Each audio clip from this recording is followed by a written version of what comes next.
In front of us is Longines Hydroconquest 39mm. There's a lot of talk on the internet about this watch and how this could be the best diver under $1,500. Looking at the specs alone, yeah, this could very well be the best diver under $1,500. But as we all know, specs aren't everything.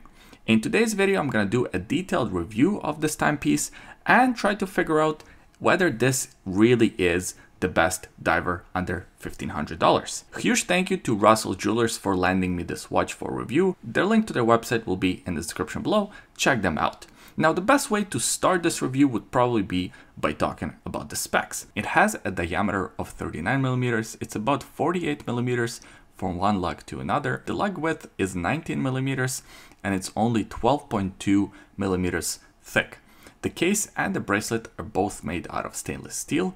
The crystal is sapphire with AR coating. Water resistance 300 meters or 30 atmospheres. Movement, this one is powered by the caliber L888 automatic movement, and it has a price of about $1,600 USD. You might be wondering, why the hell is this one of the best watches under $1,500 if the official RSMP is $1,600? Well, you have to keep in mind that this is a Longines and usually you can negotiate somewhat of a discount. I think 10% off would be a fairly reasonable discount for a watch like this. The finishes on the case are executed really well. There is a satin finish through the whole case. There are no high polish highlights on this watch.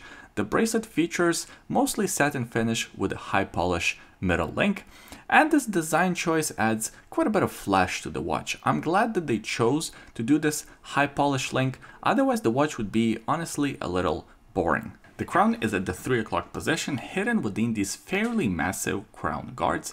This design element sort of reminds me of Oris Aqua's diver watches. That's not necessarily a bad thing.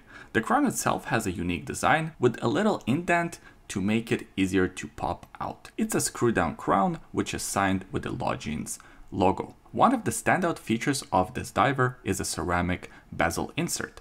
It is not rare to find a ceramic bezel in a micro brand watches in this price category.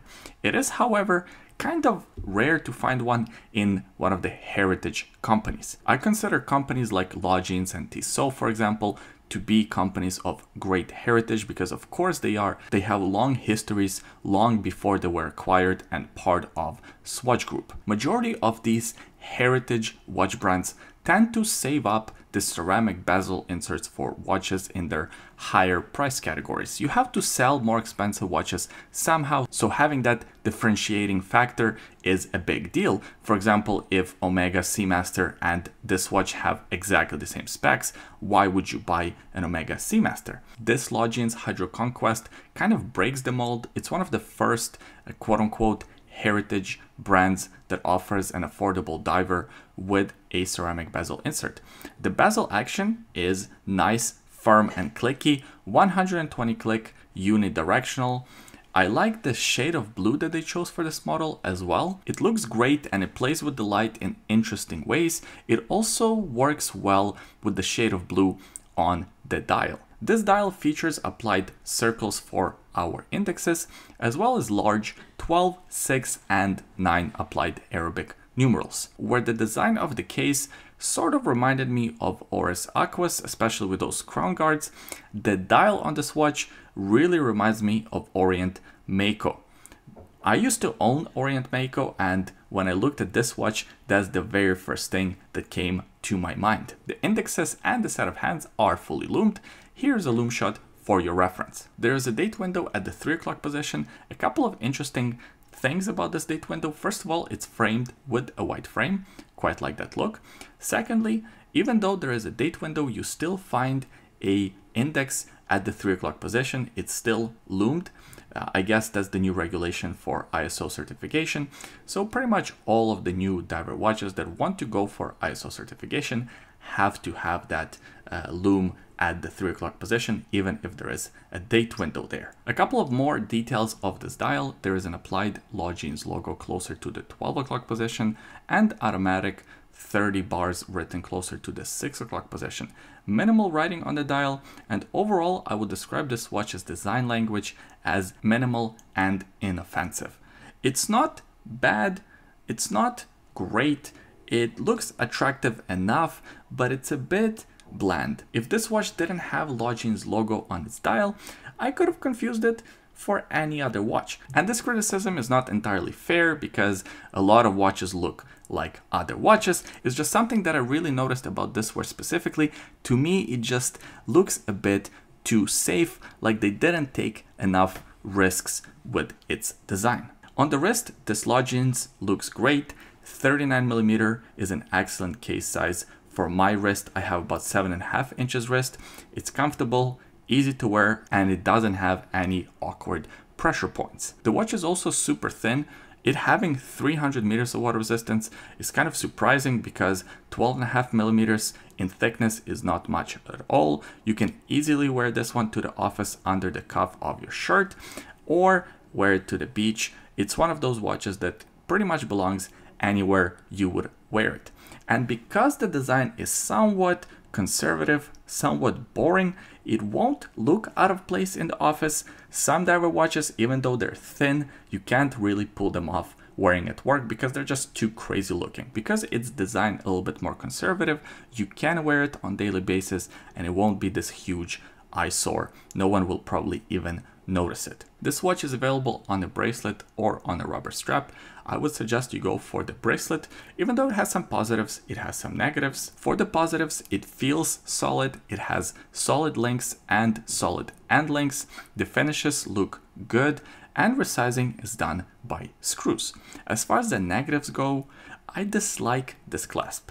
The clasp design and feel cheapens the overall look and feel of the watch. This diver's extension, even though a welcomed addition, it could have been engineered much better. I've seen better clasps in cheaper watches.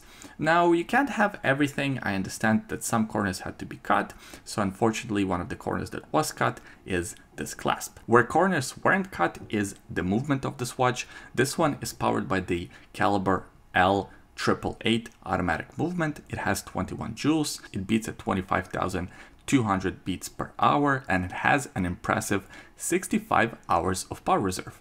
I feel like a lot of watch companies are going above and beyond with their power reserves. I think 60 is the new 40. Overall, there is a lot to like about the watch. The case size makes it comfortable for a daily wear. There is quite a bit of heritage that comes with a brand like Longines, not to mention the brand powerhouse of Swatch Group. Ceramic bezel insert, a sapphire crystal, and an excellent automatic movement create an amazing value for money. Even its conservative design is not a bad thing if you're just getting started in watches, or if you're planning to have one or two watches in your collection. Having a watch that's a little bit more conservative in its design is an advantage because then you can wear it on the daily basis. I would only improve the clasp on this watch. Other than that, it's really awesome. So is this the best diver watch under $1,500?